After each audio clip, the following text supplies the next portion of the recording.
ప్రజాస్వామ్యం అంటే ఎవడిష్టం వచ్చినట్టు ఆడ మీనింగ్ చెప్పేస్తాడు. ప్రజల భాగస్వామ్యం అంటే ప్రజాస్వామ్యంలో ఓటు హక్కు ఉంది.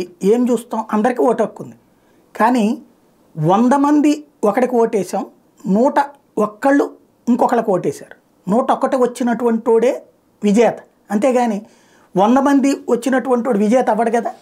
ప్రజాస్వామ్యంలో ఉండేటువంటి బ్యూటీ అదే.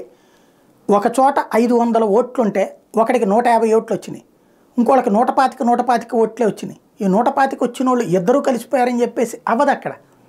అదే డెమోక్రసీ. కాకపోతే కొంతమంది ఇప్పుడు ప్రకాష్ రాజ్ లాంటి వాళ్ళు ఏం మాట్లాడుతుంటారు, కొంతమంది ఏదో ఏడుస్తున్నారు కదా పాలస్తీనా ఇచ్చేయచ్చు కదా, కొంతమంది ఏడుస్తున్నారు కదా కాశ్మీర్ ఇచ్చేయచ్చు కదా, ఇలాంటి వెర్రి వెంగళప్పలు లేదంటే అపర మేధావిత్వంతో ఉండేటటువంటి వాళ్ళు మాట్లాడుతుంటారు. ఒక దేశం అంటే వీళ్ళకి సిల్లి. పాలస్తీనా ఇచ్చేశారు, ఏం పీకుతున్నారు ఇప్పుడు అక్కడ? పక్క దేశాల మీద పడి సావడం తప్పించి సిరియా దేశమే వాళ్ళు ఏడుస్తున్నారు కదా అని ఇచ్చేశారు. ఏమైంది? యెమెన్ ఏమైంది? లెబనాన్ ఏమైంది?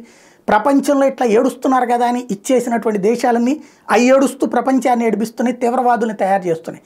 రాజ్యం అనేటువంటిది ఒక శక్తివంతమైన పదార్థం. ఆ శక్తిని తెలియాలి. తెలియకుండా ఎవడిష్టం వచ్చినటువంటి వాగుతూ అదే ప్రజాస్వామ్యాన్ని వాగుతూ ఉంటారు.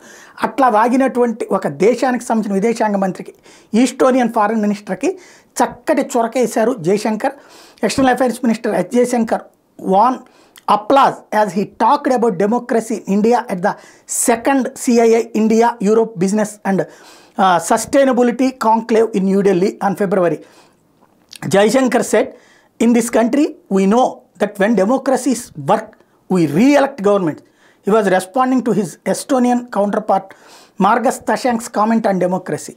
అక్కడ ఈస్టోనియా విదేశాంగ మంత్రి ఏమన్నాడంటే, ప్రజాస్వామ్యంలో ప్రభుత్వాలు మారుతూ ఉండాలి, అప్పుడు కొత్త కొత్త పాలసీలు వస్తాయి, కొత్త కొత్త రకాలు వస్తాయి, కొత్త కొత్త విధానాలు వస్తాయి అని చెప్తే, మా దేశంలో ప్రజాస్వామ్యం చాలా పరిడివిల్లుతుంటుంది.